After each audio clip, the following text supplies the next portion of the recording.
Il pensait que me dépouiller de mon titre et me forcer à l'obscurité serait la fin de mon règne. Il ne réalisait pas qu'en me poussant dans l'ombre, il m'avait simplement donné le point d'observation parfait pour les regarder construire leur propre potence. Permettez-moi de planter le décor. Il y a 3 ans, ma vie était définie par l'air froid et stérile des bureaux d'angle et le bourdonnement implacable des fermes de serveurs de plusieurs milliards de dollars.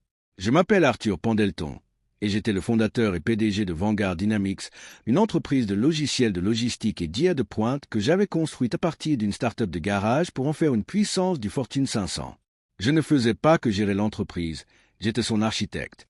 Je connaissais chaque ligne de code, chaque route de la chaîne d'approvisionnement, et chaque levier financier caché qui maintenait l'Empire en marche. Mais le pouvoir engendre un type spécifique de cécité. Mon directeur de l'exploitation, un homme lisse et impitoyablement ambitieux nommé Silas Vance, s'était lassé de jouer les seconds couteaux. Silas ne comprenait pas la technologie, mais il comprenait le levier. Au cours de 18 mois, il a orchestré un coup d'État en toute discrétion. Il a détourné les fonds de l'entreprise vers des sociétés offshore, a fabriqué des rapports du conseil d'administration pour cacher les écarts, puis, lorsque les bénéfices trimestriels ont subi une baisse fabriquée, il a attribué à ma direction erratique et à ma santé mentale défaillante. Il a présenté au conseil d'administration une évaluation psychiatrique fabriquée et une montagne de documents financiers trafiqués. Le conseil, motivé par la cupidité et le désir d'éviter un scandale, a voté pour me licencier. Ils m'ont dépouillé de mes actions grâce à une clause pour motif valable malveillamment conçue dans mon contrat, m'ont verrouillé l'accès au serveur et m'ont escorté hors du bâtiment par la sécurité privée. J'aurais pu crier. J'aurais pu lancer une chaise à travers la fenêtre en verre du sol au plafond de la salle du conseil. J'aurais pu aller voir la presse et crier à l'injustice. Mais la vengeance impulsive est pour les amateurs. Je connaissais Silas. Je savais que la structure financière frauduleuse qu'il avait construite pour m'encadrer était incroyablement fragile. Si je le combattais directement, il m'enterrait dans des litiges pendant une décennie. Au lieu de cela, j'ai choisi la voie du silence absolu et glacial. J'ai signé les accords de non-divulgation, j'ai accepté un chèque de licenciement modeste et j'ai disparu. J'ai laissé Silas et le conseil croire qu'ils avaient gagné. Je les ai laissés croire que j'étais un homme brisé, se cachant pour lécher ses plaies. En réalité, je prenais mon temps. J'ai déménagé dans le Pacifique Nord-Ouest, j'ai acheté un modeste chalet et j'ai passé 1 an à reconstruire tranquillement mon infrastructure numérique, créant une nouvelle société holding introuvable et attendant que la cupidité inévitable de Silas le fasse étendre trop loin. J'avais besoin d'une couverture.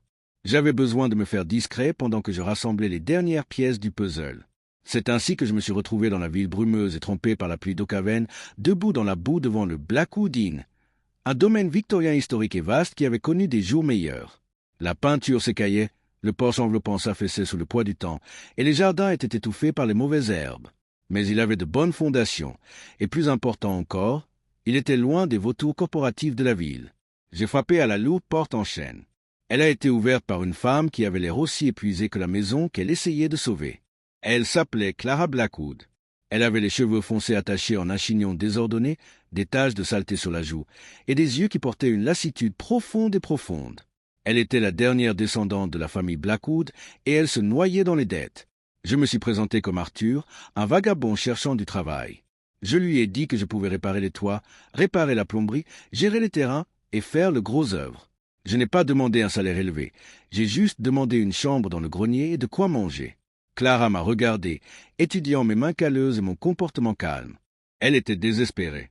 L'auberge était l'héritage de sa famille, mais la banque menaçait de saisie. Elle m'a embauché sur le champ. Pendant les 2 premiers mois, j'ai été l'employé parfait. J'ai réparé le toit qui fuyait, j'ai reconstruit le mur de soutènement en pierre, j'ai réparé l'ancienne chaudière dans le sous-sol. J'ai gardé la tête baissée, j'ai fait mon travail et j'ai écouté. J'ai écouté les appels téléphoniques tardifs de Clara avec la banque. Je l'ai entendue pleurer dans la cuisine quand elle pensait que j'étais dehors dans la grange. La source de sa misère était un conglomérat corporatif massif et agressif appelé Apex Holdings. Apex achetait systématiquement des propriétés à Oakaven, gentrifiait la ville et poussait dehors les habitants. L'auberge de Clara était le dernier bastion. Mais Apex ne pouvait pas simplement la racheter.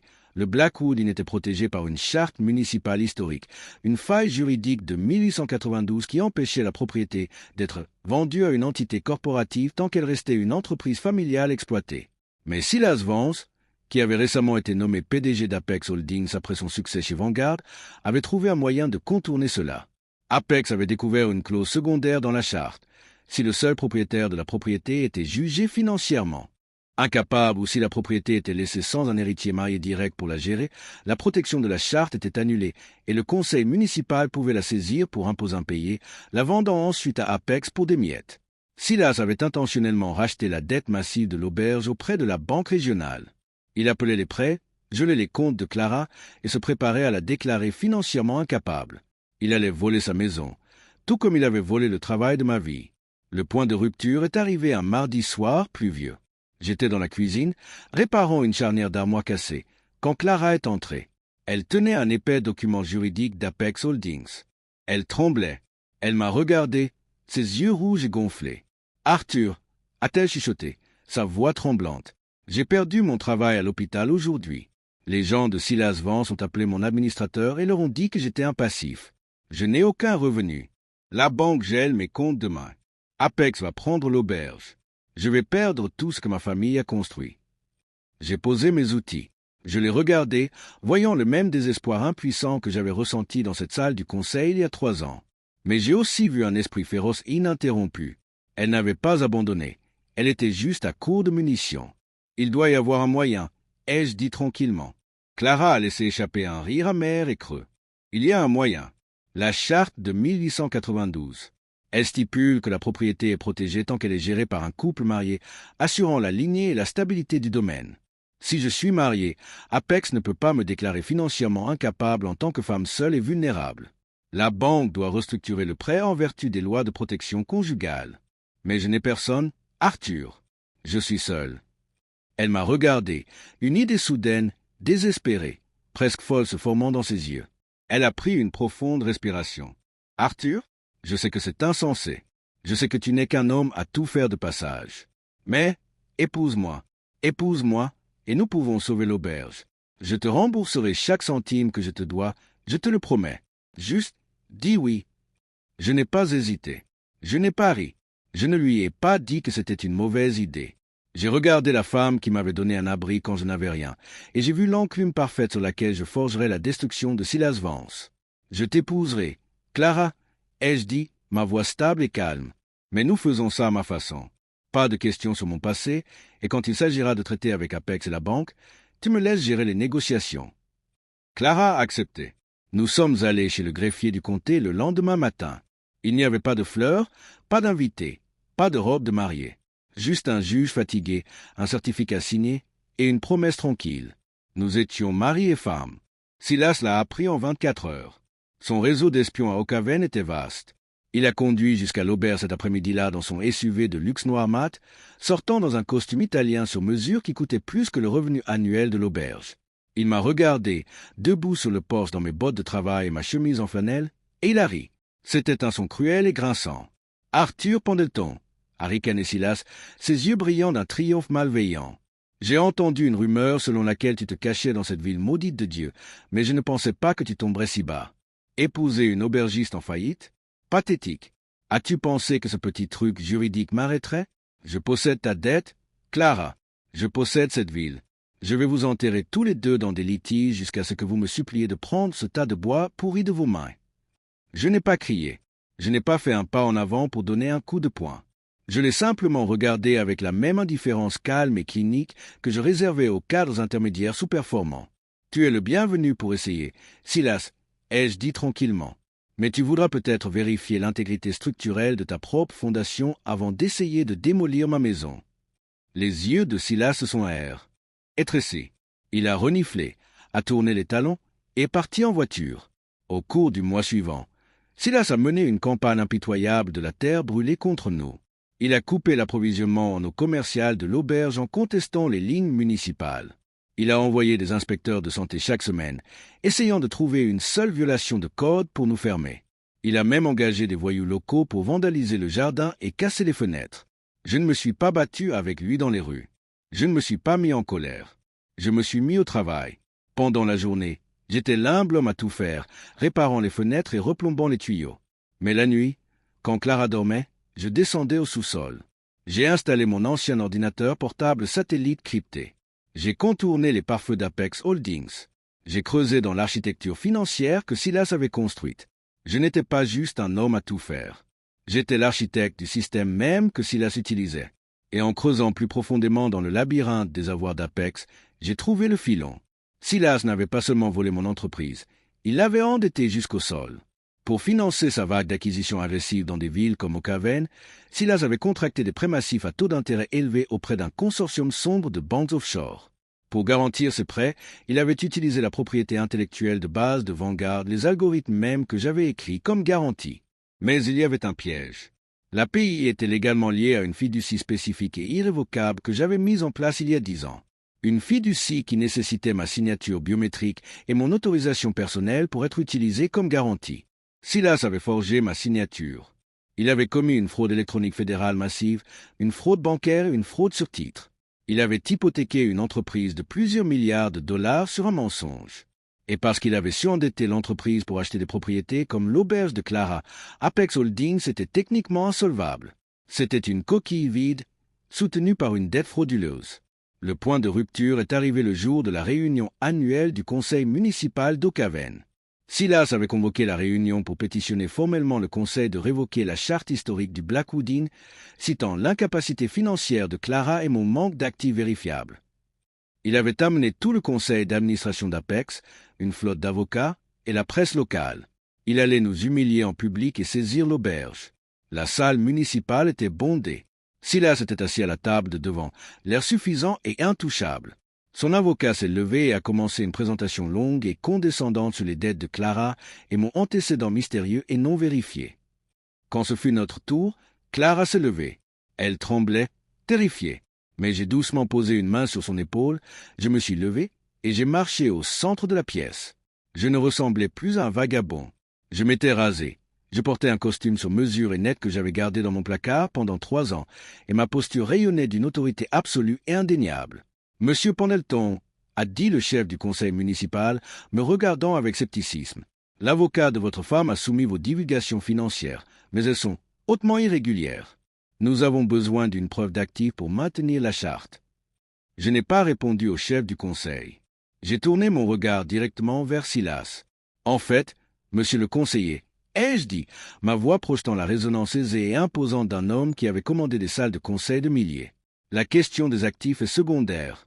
La question principale ici est qu'Apex Holdings opère sur une fondation de fraude fédérale. » La pièce est devenue morte de silence.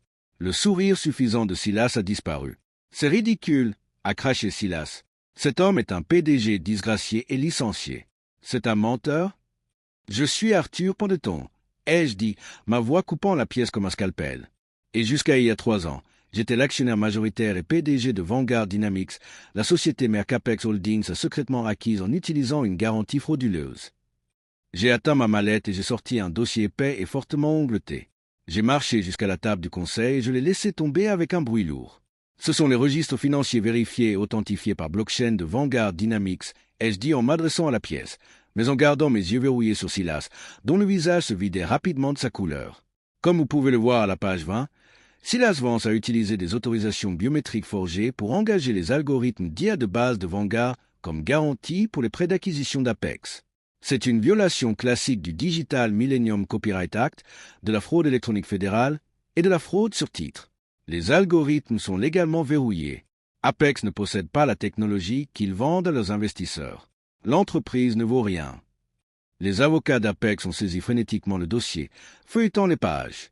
Leurs visages sont devenus pâles alors qu'ils lisaient les preuves indéniables et mathématiquement prouvées. De plus, ai-je continué, ma voix parfaitement calme, résonnant dans la salle silencieuse. J'ai déjà envoyé une copie certifiée et notariée de ces preuves à la SEC, au FBI et au département de la justice. Pendant que nous parlons, des agents fédéraux sont en route vers le siège d'Apex en ville pour geler tous les actifs corporatifs et arrêter le conseil exécutif pour conspiration et fraude.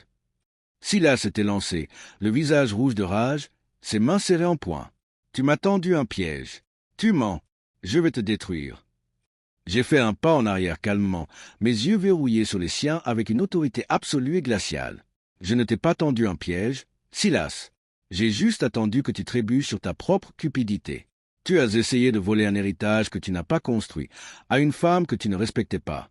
J'ai juste appliqué la loi. » Avant que Silas ne puisse répondre, les doubles portes au fond de la salle municipale se sont ouvertes. 4 hommes, en costume sombre, portant des coupes-vents du FBI, sont entrés dans la pièce. Ils ont contourné le conseil, ont marché directement vers Silas et ont flashé leur badge. Silas Vance, a dit l'agent principal, sa voix résonnant dans la pièce calme. Vous êtes en état d'arrestation pour fraude électronique, fraude sur titre et conspiration pour commettre une fraude bancaire. Vous avez le droit de garder le silence. Silas a été emmené dans de lourdes menottes, criant des menaces que personne n'écoutait, son empire s'effondrant en poussière autour de lui. Les membres du conseil d'Apex étaient assis dans un silence stupéfait, réalisant qu'ils étaient financièrement ruinés. Le chef du conseil municipal m'a regardé, puis Clara, et a frappé son marteau. La charte tient. Le Blackwood Inn reste protégé. Une semaine plus tard, Clara et moi étions assis sur le porche enveloppant nouvellement réparé de l'auberge. Le soleil se couchait, projetant une lueur dorée sur les montagnes brumeuses. L'auberge était en sécurité. La dette avait été restructurée par une banque légitime qui reconnaissait ma richesse réelle et vérifiable. Le jardin fleurissait. Clara m'a regardé, un sourire sincère et radieux sur le visage, le lourd fardeau des dernières années enfin levé de ses épaules. Elle a tendu la main et a pris ma main. « Tu n'as pas juste sauvé mon auberge, » a-t-elle dit doucement, ses yeux cherchant les miens. « Tu as sauvé l'héritage de ma famille. Tu m'as sauvé. Mais, qui es-tu? Vraiment, Arthur? Tu n'es pas juste un homme à tout faire. » J'ai regardé la femme qui m'avait donné un foyer, un but et une raison de me battre quand je n'avais absolument rien. Je ne ressentais plus la colère de ma vie passée, la trahison par Silas, la perte de mon entreprise. Tout cela semblait appartenir à une autre vie. Je ressentais juste la paix. Et en regardant Clara, je ressentais autre chose aussi, quelque chose de réel. Je suis l'homme qui répare les choses. Clara, ai-je dit en serrant doucement sa main, un petit sourire jouant sur mes lèvres. Et pour la première fois de ma vie, j'ai trouvé quelque chose qui vaut la peine d'être réparé, et quelqu'un pour qui ça vaut la peine de rester. Parfois, la meilleure vengeance ne consiste pas à donner des coups de poing, à crier ou à agir sous le coup d'une colère impulsive. Parfois, il s'agit simplement de lire tranquillement les petites lignes, de rassembler les preuves et de laisser la loi froide, dure et impitoyable faire le gros du travail.